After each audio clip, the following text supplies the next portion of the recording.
হচ্ছে তারাতলার এই ঘটনায় শতপ্রণোদিত মামলা দায়ের করলো লালবাজার। আরো ডিটেল আপডেট নেব, অনুপ রয়েছে আমার সঙ্গে। অনুপ, তারপরে যে আগুন লাগার ঘটনা সেই ধ্বংসস্তূপের ঘটনার পরিপ্রেক্ষিতে দেখা গেল যে স্বতঃস্ফূর্ত মামলা রিজু করা হলো।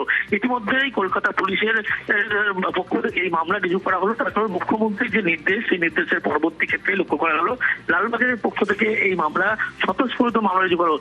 তারাতলা যে গোডাউনে যে পরিস্থিতি হয়েছিল, যে হুড়মুড়িয়ে যে ভেঙে পড়ার পরিস্থিতি পরে ধ্বংসস্তূপে পরিণত হয় এবং গোটা যে গোডাউন তৈরি সেক্ষেত্রে লক্ষ্য করে কোনো নিয়ম মেনে করা হয়নি এবং এত লোকের যে মৃত্যুর ঘটনা তার পরিপ্রেক্ষিতে দেখা গেল যে ধ্বংসস্তূপ সরানোর জন্য এখনো যেভাবে কাজ চলছে এবং রাত ভোর এই কাজ চলবে, কিন্তু তার পরবর্তী মুখ্যমন্ত্রী তিনি নিজে ঘটনাস্থল পরিদর্শন করলেন এবং পরিদর্শন করার পরবর্তী ক্ষেত্রে স্বতঃস্ফূর্ত মামলা ইতিমধ্যেই লালবাজারের পক্ষ থেকে করা হলো। পরবর্তী ক্ষেত্রে আরো পুলিশের পক্ষ থেকে গোটা বিষয় যেমন খতিয়ে দেখা হবে এবং যে গোডাউনের মালিক তার খোঁজখুঁজি ইতিমধ্যে খোঁজ করা হচ্ছে এবং কি পরিস্থিতি হয়েছিল, ভয়াবহ পরিস্থিতি, গোটা বিষয় পুলিশের পক্ষ থেকে তদন্ত করা হবে। কিন্তু এই যে গোটা যে ধ্বংসস্তূপে পরিণত আচমকা যে ভেঙে পড়ার পরিস্থিতি এবং কিভাবে তৈরি করা হয়েছিল এবং গোটা বিষয় কিন্তু গলদ ছিল, এর পরিপ্রেক্ষিতে দেখা গেল যে লালবাজারের পক্ষ থেকে ইতিমধ্যেই গোটা ঘটনায় স্বতঃস্ফূর্ত মামলা রিজু করা হলো। পরবর্তী ক্ষেত্রে পুলিশের পক্ষ থেকে তারা খতিয়ে দেখবে কি ঘটনা ঘটেছিল এবং উচ্চপদস্থ আধিকারিকরা কিন্তু আজকে যেমন উপস্থিত ছিল, কালকে উত্তরে আগামীকাল তদন্তে আসবে। এখনো পর্যন্ত বলা হচ্ছে লালবাজারের পক্ষ থেকে এই তারাতলা যে গোডাউনের যে ঘটনা সেই পরিপ্রেক্ষিতে স্বতঃস্ফূর্ত মামলা দায়ের করা হলো। বেশ অনুপ, অবশ্যই নজর থাকবে।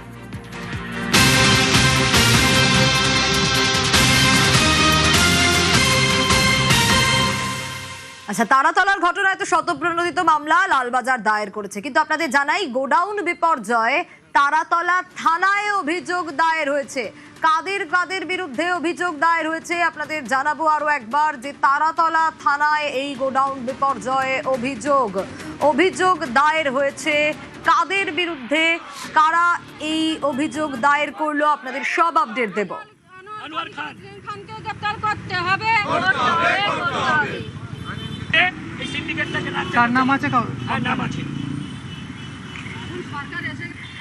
অমিত রয়েছে আমার সঙ্গে। অমিত, যে আপডেট আমরা পাচ্ছি, ভারতীয় জনতা মজদুর সেল তাদের তরফ থেকে অভিযোগ দায়ের করা হলো, কাদের বিরুদ্ধে?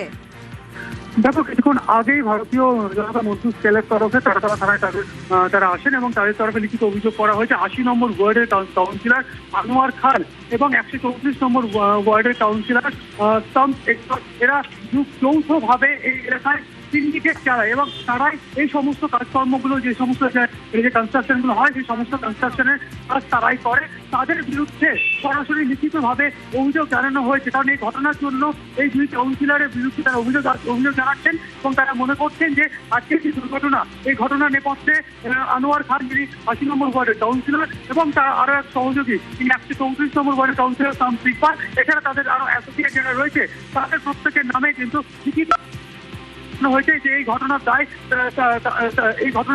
তারা তাদের উপর বর্তায়। কারণ যে সমস্ত ভাবে এই কোর্ট এলাকাতে বা এই ৮০ নম্বর ওয়ার্ড বা সংলগ্ন এলাকাতে যেভাবে এই কনস্ট্রাকশন গুলো তৈরি করা হয় এবং সমস্ত কনস্ট্রাকশন করার পেছনে যে সিন্ডিকেট, সেখান থেকে মালপত্র, ইমারতি সামগ্রী বা মালপত্র সমস্ত কিছু কিনতে হয় এবং তারাই পুরো বিষয়টা পরিচালনা করে, এমনটাই অভিযোগ করছে ভারতীয় জনতা মজদুর সেল এবং তারা ইতিমধ্যে লিখিতভাবে তারা অভিযোগ জানিয়েছেন তারাতলা থানা।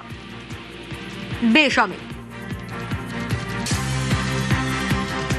এখানে টিএমসি ছিল, আমরা খুব কমপ্লেন করতাম এখানে ২ নম্বরই সিন্ডিকেট কাজ চলছে। আজকে ওর প্রমাণটা পাওয়া গেল।